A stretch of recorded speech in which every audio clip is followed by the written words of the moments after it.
Halo teman-teman, selamat sore. Berjumpa kembali di ibadah Youth Sabtu sore hari ini. Puji Tuhan, puji syukur kita boleh kembali berkumpul bersama-sama teman-teman, meskipun di dalam jaringan secara online, tapi kita percaya Tuhan hadir di tengah-tengah kita teman-teman. Di mana 2-3 orang berkumpul di dalam namanya, di situ Tuhan hadir teman-teman. Mari teman-teman, sebelum kita mulai ibadah kita mau teduhkan hati teman-teman, teduhkan jiwa dan pikiran kita di hadapan Tuhan. Ya. Mari kita renungkan kebaikan Tuhan, teman-teman. Kita inventariskan kebaikan Tuhan dari hari ke hari, waktu ke waktu, teman-teman. Ya Tuhan, kami mengecap betul Tuhan kebaikan-Mu. Kami merasakan, kami melihat kebaikan demi kebaikan, kemurahan demi kemurahan yang Kau senantiasa berikan kepada kami Tuhan. Rahmat-Mu baru setiap pagi Tuhan. Oh Tuhan, kami bersyukur Tuhan. Ya. Sore hari ini kami mau datang, sore hari ini kami mau duduk diam Tuhan, menikmati hadirat-Mu Tuhan. Tiada yang lain Tuhan selain hadirat-Mu Tuhan, duduk diam di bawah kaki-Mu Tuhan. Ya Tuhan.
Mataku tetap memandang-Mu.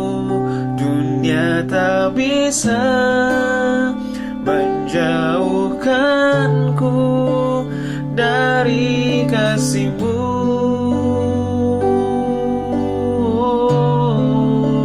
Selama ku hidup bagi-Mu. Hatiku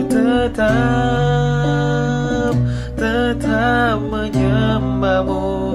Dunia tak bisa menjauhkanku dari kasih-Mu.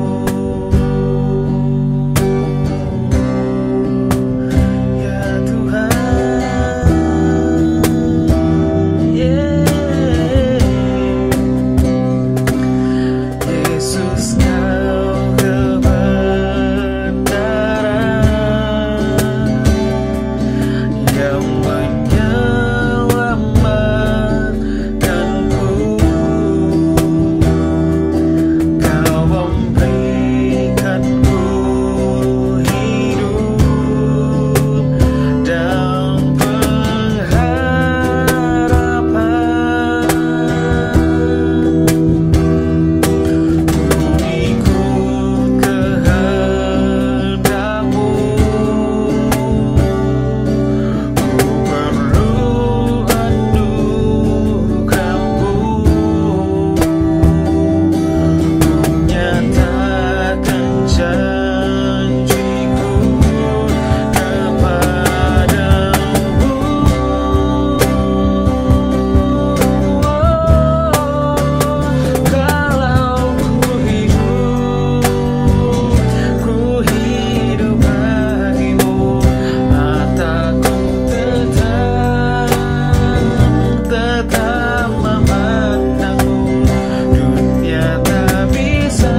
tak bisa menjauhkanku dari kasih-Mu.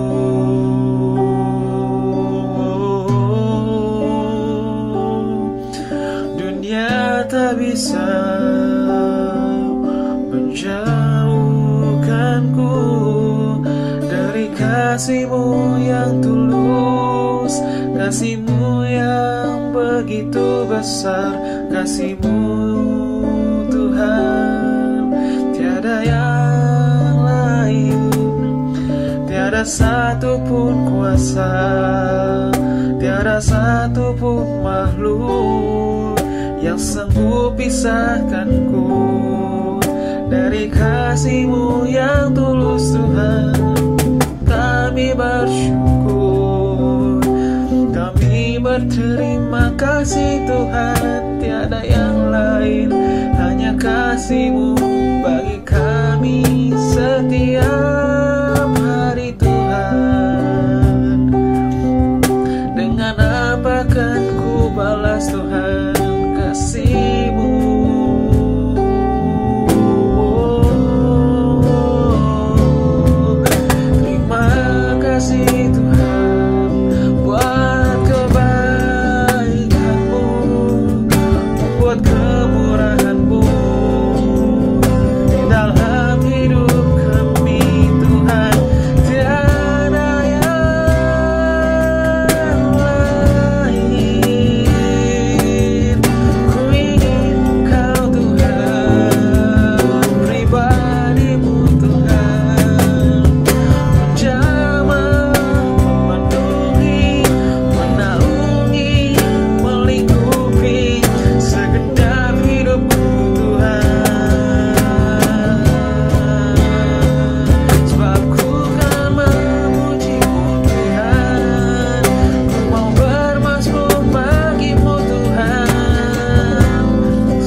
kasih Bapa untuk pujian dan penyembahan yang boleh kami naikkan, supaya boleh menjadi persembahan yang harum Tuhan di hadapan-Mu Tuhan.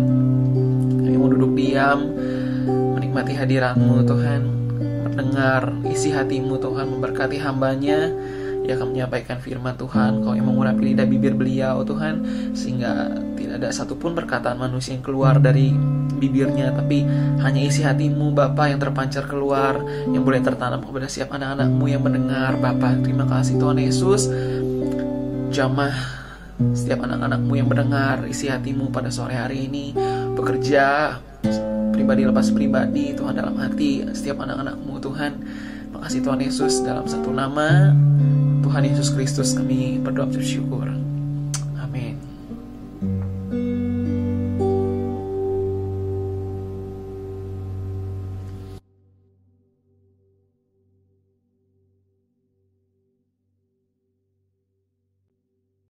Selamat sore anak-anak youth yang diberkati Tuhan. Senang sekali saya bisa kembali bertemu sekalipun dalam ibadah online. Hari ini saya mendapatkan satu tema tentang build a happy community, membangun satu komunitas yang berbahagia atau menciptakan komunitas yang membuat kita bisa bahagia. Bicara tentang membangun komunitas yang berbahagia, saya pikir kita harus melihat atau dalam dua sisi ya. Yang pertama, komunitas itu apakah bisa membuat kita berbahagia, atau juga kehadiran kita di komunitas itu membawa kebahagiaan enggak buat mereka gitu ya, buat para anggota komunitas itu. Jadi dua hal ini yang sebetulnya turut mempengaruhi sebuah komunitas. Nah, pada sore hari ini saya mendapatkan satu ayat yang diberikan, yaitu di dalam Mazmur 1 ayat 1-3 berbunyi demikian. Berbahagialah orang yang tidak berjalan menurut nasihat orang fasik, yang tidak berdiri di jalan orang-orang berdosa, dan yang tidak duduk dalam kumpulan pencemooh. Tetapi yang kesukaannya ialah Taurat Tuhan, dan yang merenungkan Taurat itu siang dan malam. Ia seperti pohon yang ditanam di tepi aliran air, yang menghasilkan buahnya pada musimnya, dan yang tidak layu daunnya, apa saja yang dibuatnya berhasil. Bahkan dalam bahasa Indonesia masa kini dikatakan, tidak mengikuti nasihat orang jahat, tidak mencontoh orang berdosa, dan tidak bergaul dengan orang-orang yang menghina Allah. Tetapi justru dengan orang yang suka melakukan perintah Tuhan, merenungkan siang malam, maka orang itu akan berhasil dalam segala usahanya. Ya, jadi ayat ini saya melihat ada berbicara tentang relasi, ya, ada relasi atau relationship yang diperoleh dari ayat ini. Ya, manusia diciptakan untuk membangun relasi, dan relationship itu atau hubungan yang kita buat sangat menentukan bagaimana kehidupan seseorang. Perhatikan anak-anak muda ayat ini, bahwa relationship sangat menentukan bagaimana kehidupan seseorang. Apakah ia akan naik atau turun. Ya, Alkitab mengatakan bahwa pergaulan yang buruk merusak kebiasaan yang baik. Jadi jangan sekali-kali merasa kuat, karena dengan siapa Anda bergaul, orang seperti apakah yang Anda di sekelilingmu itu yang akan mempengaruhi cara hidupmu, pola pikirmu, kebiasaanmu. Bahkan jadi apakah kelak Anda. Ya, Lukas 5 ayat 20 itu menunjukkan satu contoh yang dapat kita pelajari, bahwa mujizat yang dialami oleh orang lumpuh itu karena iman rekan-rekannya.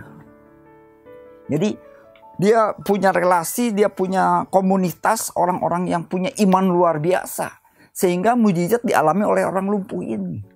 Tetapi selain itu saya pikir orang lumpuh ini juga orang yang sangat menyenangkan tentunya bagi teman-temannya. Sehingga teman-temannya mau menolong. Jadi ada kebahagiaan didapat oleh orang lumpuh ini karena dia punya teman-teman yang mau menolong dia. Tetapi teman-temannya yang sehat pun juga punya kebahagiaan dengan kehadiran orang lumpuh ini, karena orang lumpuh ini juga mungkin menjadi orang yang sangat menyenangkan. Bandingkan dengan Yohanes 5 ayat 7 yang di situ diceritakan tentang orang lumpuh yang ada di kolam Bethesda. Dia berkata tidak ada orang yang membantu menurunkan dia ke kolam, sehingga dia selalu kalah dengan orang lain yang sembuh duluan. Artinya dia tidak punya komunitas. Wah, luar biasa sekali dua contoh ini. Ya, sekali lagi Mazmur 1 ayat 1 sampai 3 saya mendapatkan 3 bentuk relasi atau relationship. Ya, dikatakan tidak berjalan menurut orang fasik, tidak berdiri di jalan orang berdosa, dan tidak duduk dalam kumpulan pencemooh. Tapi saya coba urut dari duduk dulu. Posisi duduk bicara tentang posisi belajar. Kita tahu anak-anak sekolah itu duduk, yang berdiri itu guru yang mengajar. Jadi duduk itu adalah bicara tentang posisi belajar. Di sini bicara di mana kita membina pertemanan, membangun relasi dengan seseorang yang kita idolakan. Yakni orang-orang yang sudah sampai ke tujuan yang akan kita tuju atau sedang kita cita-citakan. Orang yang kita dengar nasihatnya, sarannya, perkataannya karena telah berhasil dan mencapai tujuan hidupnya. Kita duduk, kita membangun komunitas, kita membangun hubungan, dan saat itu posisinya kita sedang duduk, kita belajar. Oh, orang ini bisa sukses dalam kuliah, kemudian dia bisa bekerja, dia dapat satu posisi yang baik. Nah, kita membangun dengan orang itu dan kita belajar dari orang-orang tersebut. Apa yang dia sampaikan, cara hidupnya, cara dia belajar, cara dia membangun kehidupan, cara dia memanage waktu. Kita perlu belajar dengan orang-orang ini. Ini posisi duduk. Ya, orang yang memiliki level lebih tinggi daripada kita saat ini. Baik secara usia, baik secara pengalaman. Orang yang dinilai memiliki lebih banyak pengalaman daripada kita. Ya, ini perlu kita tangkap. Ya, posisi duduk itu perlu belajar gitu. Jadi komunitas itu mungkin kita ada dalam lingkungan orang-orang yang sudah lebih tinggi. Nah, dari situ kita perlu belajar bagaimana dia bisa sampai seperti itu. Ya. Nah, sekarang apakah kalian memiliki orang-orang seperti itu? Atau pendapat atau nasihat siapa yang selama ini Anda dengar dan ikuti? Ya, sekalipun ada nasihat yang baik, tidak semua orang yang mendapatkan nasihat yang sama mengalami hasil yang sama. Karena di antara mereka ada yang mendengar tetapi tidak melakukan. Tapi saya berharap kalian ketika kalian belajar, ketika kalian bergaul dengan orang-orang yang sudah ada di atas kalian, yang sudah memiliki level yang lebih tinggi, ketika mereka menasehati, kita tidak hanya dengar tapi kita lakukan. Supaya kita bisa mendapatkan hasil yang baik. Kedua adalah posisi berjalan, di mana kita berjalan dengan orang-orang selevel, seangkatan, seusia. Ya, bisa dikatakan sahabat-sahabat kita saat ini. Orang yang setingkat, bahkan mungkin menjadi saingan kita. Ya, secara sehat tentunya. Bangun relationship dengan orang-orang selevel ini. Bangun hubungan dengan orang-orang selevel ini. Meskipun kita memiliki mentor, meskipun kita memiliki guru atau pemimpin PA atau bapak rohani, kakak rohani, tetapi orang yang mendukung kita di keseharian adalah mereka yang ada di sekitar kita. Dan mereka adalah para sahabat kita. Sebab itu bangun dengan mereka. Bangun satu relationship. Bangun komunitas yang kehadiran kita itu membuat mereka bahagia. Jangan hanya menuntut saya ingin ada dalam komunitas yang bahagia. Tapi saya katakan tadi, ketika kita mau membangun sebuah komunitas yang bahagia, kehadiran kita pun harus memberi kontribusi untuk komunitas itu menjadi bahagia. Posisi yang ketiga adalah posisi berdiri. Posisi di mana kita menolong, membantu, menjadi teladan supaya orang lain bisa menjadi seperti kita. Saat ini kita sedang duduk mungkin, kita sedang belajar kepada orang yang sedang berdiri dan mengajar kita karena mereka sudah ada di tempat yang lebih tinggi. Tapi satu saat ketika kita sudah ada di tempat itu, kita harus mau menjadi orang yang berdiri dan mengajar kepada adik-adik kita. Memberi teladan kepada mereka. Ya, memberi contoh kepada mereka, mengajar kepada mereka, menolong mereka supaya mereka juga berhasil. Tetapi memang tidak banyak orang yang mau di posisi ini dengan alasan belum siap. Padahal begitu banyak orang di sekitar kita yang membutuhkan kita. Seperti Elisa butuh Elia, ya. Yosua butuh Musa. Ya. Ya, inilah kesempatan justru untuk Anda, untuk kita membuktikan bahwa kita punya integritas. Ya, supaya kita bisa menjadi berkat buat mereka. Nah, berbicara tentang community atau komunitas, ya, dari sejak kanak-kanak hingga dewasa berapa banyak yang sudah Anda kenal. Dan tentu setiap orang memiliki perbedaan mulai dari penampilan, latar belakang, kebiasaan, pengalaman, budaya maupun pola pikir. Semakin luas kita mengenal dalam pergaulan, maka semakin kita bisa mengenali keanekaragaman, kepribadian dan sifat sesama kita. Seiring berjalannya waktu, akan ada orang yang lebih dekat dengan kita dibanding dengan yang lain. Dan mereka kita sebut sebagai sahabat karib. Ya, menjadi komunitas yang khusus buat kita. Orang-orang ini yang begitu dekat dengan kita.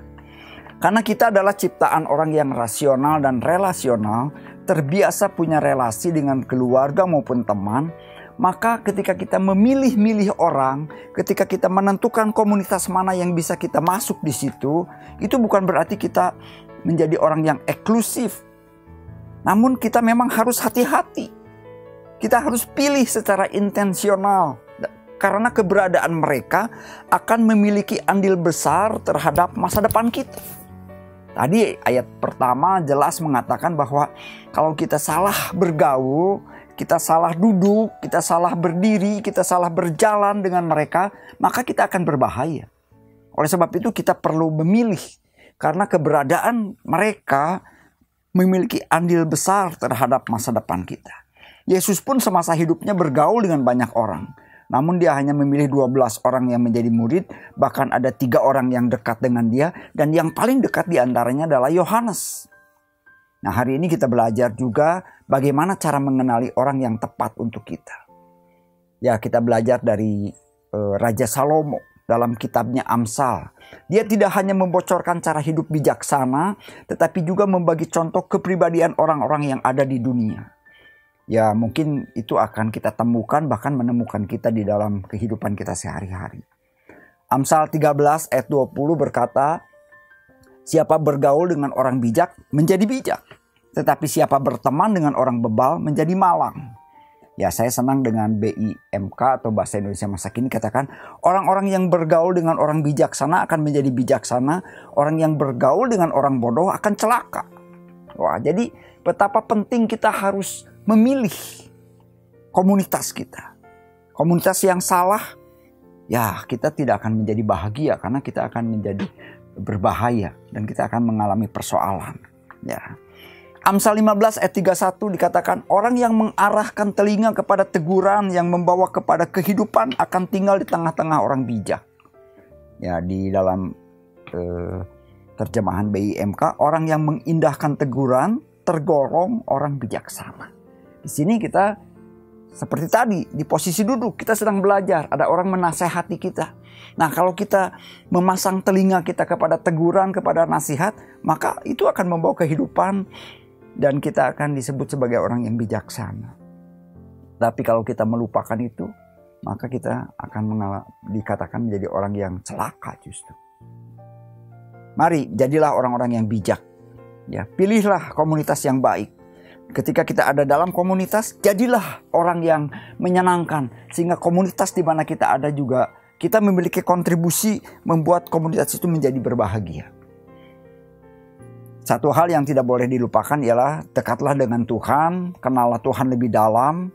Karena Tuhan telah menciptakan hikmat dalam hidup kita. Jika kita mengasihi dan membiarkan hikmat itu ada dalam hidup kita, dengan hikmat itu mengajar kepada kita ketika kita mau ditegur, ketika kita mau dinasehati, ketika kita mau belajar menjadi lebih baik dari hari ke hari, maka kita akan berjalan dalam kebenaran dan keadilan.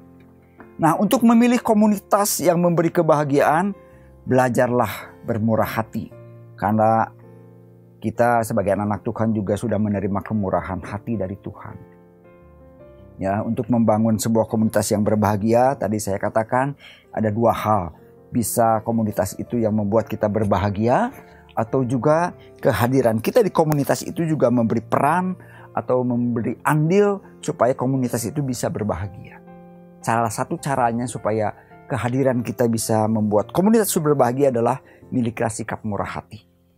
Saya akan tutup sharing pada sore hari ini dengan sebuah cerita. Ada seorang pria atau ya bapak muda lah. Dia punya anak. Kemudian dia bawa anaknya ke McD. Ya, dia bawa pakai mobil, kemudian dia beli melalui drive-thru, dia beli kentang goreng. Ya, dibeli, kemudian dia kasih kepada anaknya. Setelah dia bayar, kemudian dia pulang. Antar lagi anaknya pulang pakai mobil. Di tengah perjalanan, kentang goreng ini memberi aroma yang menggoda. Ya, sehingga si bapaknya sambil dia setir mobil, tangannya itu mengambil kentang yang sedang dipegang oleh anaknya. Diambil satu. Tapi apa yang terjadi? Anaknya ini marah. Papa, ini kentang saya. Papa nggak boleh ambil. Saudara, bapak ini memiliki 3 pemikiran dari apa yang dilakukan oleh anaknya. Yang pertama, anaknya lupa bahwa sayalah sumber dari semua kentang goreng itu. Saya yang membawanya ke McD, saya yang membuat pesanan, saya yang membayar, dan saya yang memberikan kepadanya. Dan saya juga mengantarkannya pulang. Satu-satunya alasan ia mendapatkan kentang goreng adalah saya. Pemikiran bapaknya ini. Yang kedua, dia berpikir anak saya tidak menyadari bahwa saya bisa mengambil kentang goreng itu dalam sekejap. Jika saya mau lakukan. Atau saya juga bisa membeli lebih banyak kentang goreng yang saya mau dan yang saya mampu beli. Dan yang ketiga, saya tidak perlu kentang gorengnya. Karena saya bisa dengan mudah membeli lagi untuk menjadi milik saya. Bahkan saya bisa membeli lebih banyak. 100 mungkin jika saya mau. Saya mengambil kentang itu karena saya hanya ingin dia tidak egois. Dan agar dia belajar murah hati karena dia sudah mendapatkan kentang goreng secara cuma-cuma. Ketika pelajaran yang sama yang Tuhan ingin Anda pelajari pada sore hari ini, sehingga Anda juga bisa bermurah hati dengan orang lain, dengan komunitas di mana Anda ada. Karena itu akan mendatangkan kebahagiaan. Yang pertama, Tuhan ingin agar Anda ingat bahwa Ia adalah sumber dari segala sesuatu yang saat ini Anda miliki. Anda memiliki dan Anda tidak bisa hidup jika bukan karena Tuhan. Yang kedua, Tuhan dapat mengambil semua itu dari Anda sekejap. Apakah itu talenta? Apakah itu kesehatan? Apakah itu kehidupan? Apapun juga. Atau bahkan dia bisa menggandakannya untuk Anda. Karena dia maha kuasa. Dan yang ketiga adalah Tuhan sangat tidak membutuhkan apa yang Anda miliki saat ini. Dia hanya ingin Anda belajar, tidak egois. Tetapi memiliki sikap murah hati. Sikap murah hati dalam kehidupan sehari-harimu akan menciptakan sebuah komunitas yang berbahagia. Jadi jangan hanya menuntut komunitas itu memberi kebahagiaan buat dirimu, tapi jadilah orang yang menciptakan komunitas berbahagia. Sehingga orang-orang melihat di dalam hidup kita, kehadiran kita, ada sesuatu yang membuat mereka berbahagia. Ayat terakhir 2 Korintus 9 ayat 8 berkata, dan Allah sanggup melimpahkan segala kasih karunia kepadamu, supaya kamu senantiasa berkecukupan di dalam segala sesuatu, dan malah berkelebihan dalam pelbagai kebajikan. Biarlah sharing firman Tuhan sore hari ini memberi pelajaran kepada kita. Kita perlu memilih komunitas supaya kehidupan kita ke depan menjadi lebih baik. Karena di mana kita ada, dengan siapa kita bergaul, itu mempengaruhi dan menentukan akan jadi apa kita kelak nanti. Tentu kita inginkan sebuah komunitas yang berbahagia. Tetapi itu juga dibutuhkan andilmu dalam kehadiran di komunitas itu. Tuhan Yesus memberkati. Mari kita berdoa. Bapa Surgawi, kami bersyukur buat sore hari ini kami boleh belajar dari firman-Mu dengan kehidupan kami sehari-hari saat ini. Di mana kami ada, dengan siapa kami bergaul, biarlah kami boleh belajar dengan baik. Ketika kami boleh belajar kepada orang-orang yang lebih di atas kami, berkati. Sehingga mereka boleh menjadi berkat dan nama Tuhan dipermuliakan. Dalam nama Yesus kami berdoa. Haleluya. Amin. Tuhan memberkati.